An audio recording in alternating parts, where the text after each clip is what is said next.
sheego dhamaystirka dastuurka waxa uu qayb ka yahay ahmiyadaha waaweyn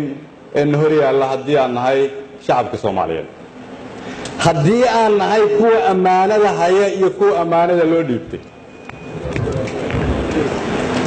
waxaan rabaa inaan idin sheego marka lafdhabarka shaqada dawladda uu hogaamiyo madaxweyne Farmaajo oo aan anigu ra'iisul wasaaraha ka ahay waxa ay ku fadhidaa sidii awoodda ay haystaan kuwa loo dhiibtay ammaanada oo aan anigu ka mid ahay loogu soo celin lahaa kuwa ammaanada u dhiibtay oo ah idinka meesha fadhiya sidaas daraadeed waxaan leeyahay waa inaan dhamaystirnaa dastuurka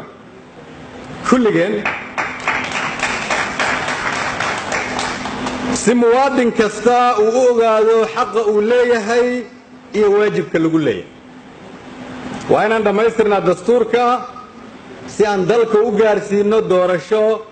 qof iyo cod ah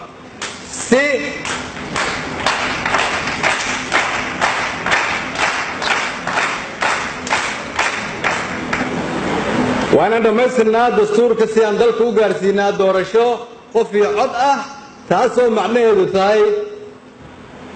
إن شعب كصومالية يعضيان عدة أي ربان إن أي مدح نقطة إن عد الله حساب تما يصير مستقبل كمدح الصوماليات أي تاي شعب كصوماليات سكلا هديانو دقنو إن أول بقعنت مركل اللوستو قليو شعب كصوماليات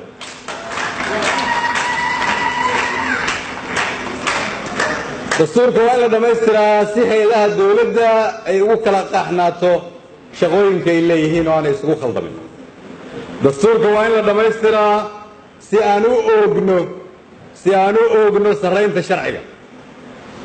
dastuurka waa in la dhamaystiraa si aan u adkayno midnimada iyo wadajirka ummadda Soomaaliyeed dastuurka waa in la dhamaystiraa si ay u kala caddaato awoodaha xukuumadda iyo labada aqal tusaale ahaan dastuurka waa in la dhamaystiraa si isqabqabsiga loogu bedelaa xasilooni siyaasadeed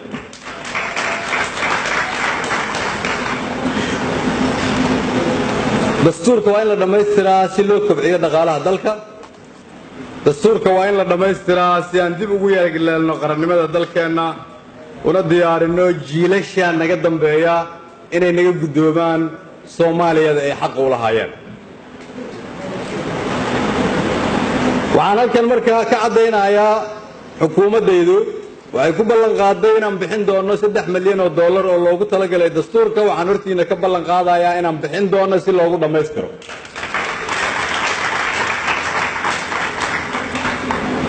laakiin waxaan rabaa ballanteenu inay ahaato dastuur Soomaaliyeed maskax Soomaaliyeed dhaqaale Soomaaliyeed talo Soomaaliyeed iyo midnimo Soomaaliyeed oo dib u yagleesha Soomaalida naga luntay waa maadsan